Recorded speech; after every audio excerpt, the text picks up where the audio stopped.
नमस्कार सिविल सूत्रा के एस्पिरेंट्स। आज के इस दमदार एक्सप्लेनर में आपका बहुत बहुत स्वागत है।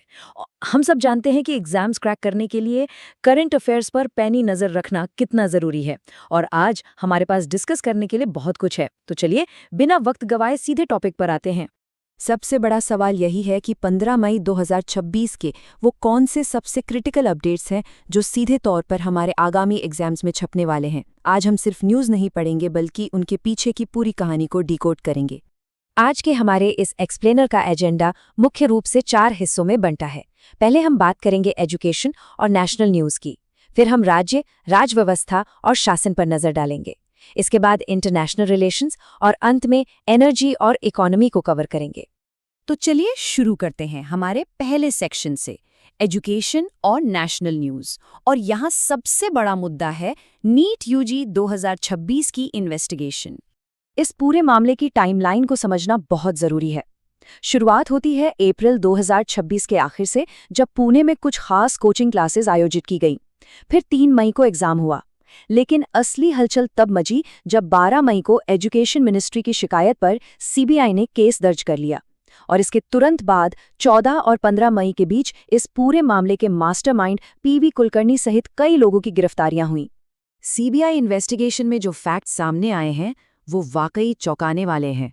नेशनल टेस्टिंग एजेंसी यानी एनटीए से ही जुड़े केमिस्ट्री के एक लेक्चरर हैं पीवी कुलकर्णी। जांच के मुताबिक इन्होंने अपने ही घर पर स्टूडेंट्स को केमिस्ट्री के सटीक सवाल और उनके जवाब डिक्टेट करवाए थे। अब तक इस मामले में जयपुर, गुरुग्राम, नासिक, पुणे और अहिल्यानगर से कुल 7 अरेस्ट हो चुके हैं। हमें इस केस के हर डेवलपमेंट पर नजर रखनी होगी। अब शिफ्ट करते हैं अपने दूसरे सेक्शन की तरफ, जो हैं स्टेट्स, पॉलिटी एंड गवर्नेंस। यहाँ नेतृत्व और कानून से जुड़े कुछ बड़े अपडेट्स हैं। सबसे पहले बात केरला विधानसभा चुनाव 2026 की। नतीजे बिल्कुल साफ हो चुके हैं। यूनाइटेड डेमोक्रेटिक फ्रंट यानी यूडीएफ ने 140 में से 102 सीटें जीतकर एक शानदार बहुमत हासिल किया है। और जो सबसे इम्पोर्टेंट टेक अवे है वो ये कि परवूर कॉन्स्टिट्यूएंसी के दिग्गज नेता वीडी सतीशन अब केरला के नए मुख्यमंत्री चुन लिए गए हैं। ये फैक्ट्स आपके पॉलिटी नोट्स में जरूर होने चाहिए। पॉलिटी से ही जुड़ी एक और बड़ी खबर असम से आ रही है। असम कैबिनेट ने यूनिफॉर्म सिविल कोड यानी यूसीसी बिल के ड्राफ्ट को मंजूरी दे दी है।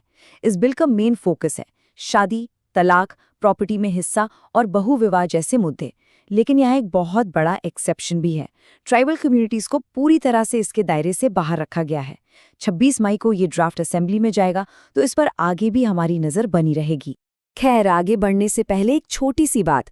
सिविल सूत्रा के चैंपियंस, अगर ये एक्सप्लेनर आपकी तैयारी को थोड़ा भी आसान और ज़्यादा इफेक्टिव बना रहा है, तो इस एक्सप्लेनर को तुरंत लाइक करें और हमारे सिविल सूत्रा चैनल को सब्सक्राइब कर लें। आपका ये सपोर्ट ही हमें ऐसे ही हाई क्वालिटी कंटेंट लाते रहने के लिए मोटिवेट करता है। तो चलिए वापस फोकस करते हैं। अब आते हैं आज के तीसरे और बहुत ही डायनामिक सेक्शन पर, इंटरनेशनल रिलेशंस। और आज फोकस में है भारत और यूएई। $5 बिलियन।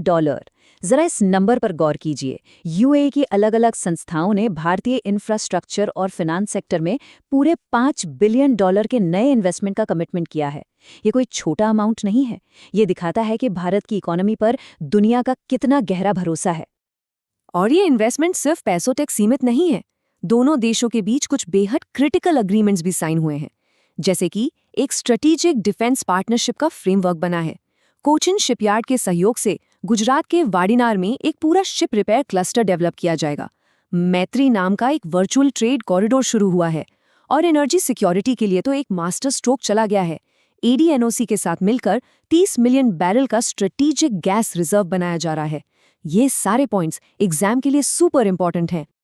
और एनर्जी सिक्योरिटी की इस बात से हम बहुत ही स्मूथली अपने चौथे और आखिरी सेक्शन में एंटर करते हैं, एनर्जी एंड इकोनॉमी।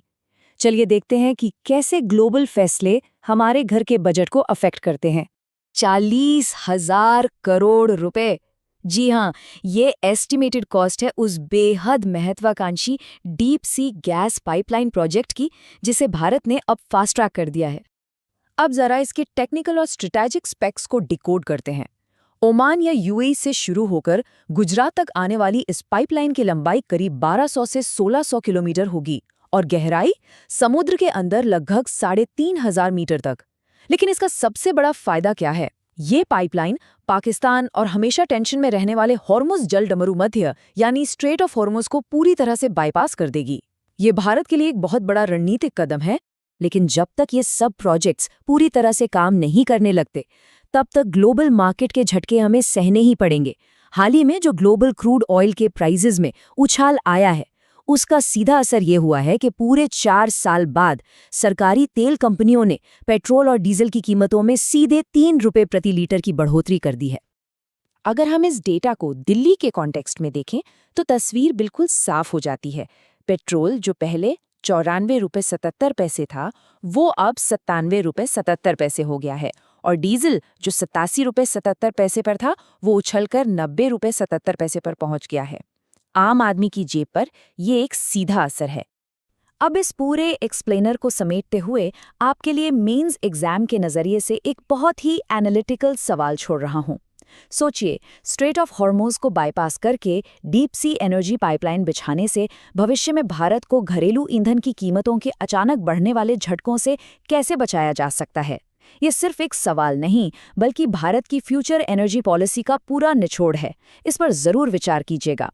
तो आज के लिए बस इतना ही। सिविल सूत्रा के साथ ऐसे ही जुड़े रहें, सीखते रहें और अपनी तैयारी को धार देते रहें। मिलते हैं अगले एक्सप्लेन